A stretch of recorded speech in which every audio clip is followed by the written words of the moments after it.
masuk minyak gak Assalamualaikum warahmatullahi wabarakatuh. Kusoo dhawaada janalka waxaana Lofo. Bis kifaayo waxaan.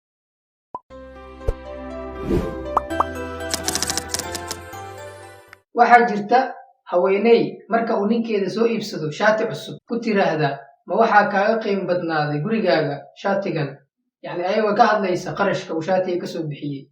waxaa kaloo jirta haweeney inta ay ayada suuqa tagto usoo iibisa ninkeeda shaati cusub kadibna uga dhigta hadiyad. farqiga labadooda u dhexeeya waa farqi aad u weyn. waxaa jira nin ay xaaskiisa dalabaadkeeda aad u hooseeyo ama aad u yaryahay, taasoo dhahda intii aad awoodda ii keen, kadibna go'aansada inuu ka faa'iidaysto oo uu u keeno waxyaabaha aad ugu hooseeya ama aad ugu raqiisan.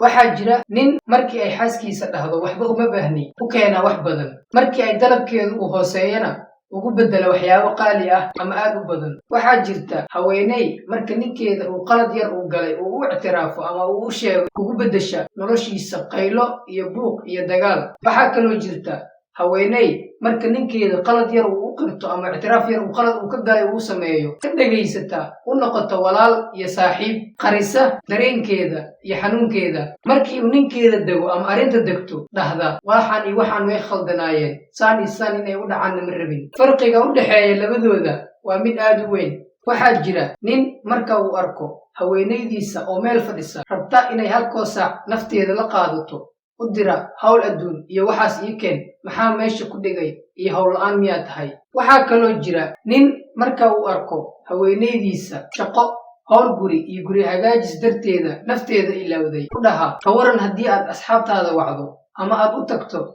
ama aad iska soo cilaan saarato, aad ka nasato maanta shaqada guriga ka waran. farqiga labadooda u dhexeeyana aad ayuu u weyn yahay. ugu dambeyn, waxaa jira nin noloshiisa ay tahay jaxiimo iyo ciriiri, aaminsan inuu xaaska uu qabo ay tahay addoon uu soo guursaday, keliya inaad bannaanka u baxdaa aad dareemayso raxmad iyo nasiino.